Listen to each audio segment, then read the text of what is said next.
Giyohvandlik vositalari savdosi ortidan keladigan noqonuniy daromad ayrim shaxslarni jinoyat yo'liga boshlamoqda. Ammo huquqni muhofaza qiluvchi organlar tomonidan amalga oshirilayotgan tizimli chora-tadbirlar natijasida mamlakat hududiga narkotik moddalarni olib kirish va tarqatishga bo'lgan urinishlar o'z vaqtida bartaraf etilmoqda. Jumladan, Davlat xavfsizlik xizmatining Andijon viloyati bo'yicha boshqarmasi, ichki ishlar hamda bojxona organlar xodimlari hamkorligida Asaka tumanida o'tkazilgan tezkor tadbirda Lacetti rusumli avtotransport vositasi to'xtatilib, ko'zdan kechirildi.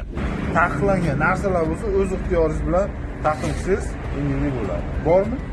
Qayerda, mali?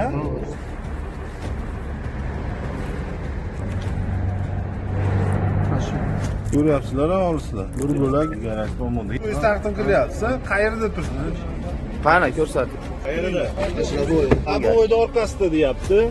Tekshiruv jarayonida avtomashinada bo'lgan Namangan va Marg'ilon shaharlarida yashovchi 1970, 1981 va 1984-yillarda tug'ilgan 3 nafar fuqaroga tegishli 2 kilogramm gashish moddasi borligi aniqlanib, holat protsessual tartibda rasmiylashtirildi. Cho'ntakdan chiqqan moddaga o'xshagan jigarrasmon modda. Shuningdek, Marhamat tumanida o'tkazilgan tezkor tadbir davomida esa Farg'ona viloyatining Quva shahrida yashovchi 1985-yilda tug'ilgan fuqaro boshqaruvidagi Cobalt rusumli avtomashinadan 497 gramm gashish moddasi ashyoviy dalil sifatida olindi. Avtomashinaning yo'lovchi o'rindig'ida bir bo'lak oq sariq salafanga o'ralgan modda borligi aniqlandi.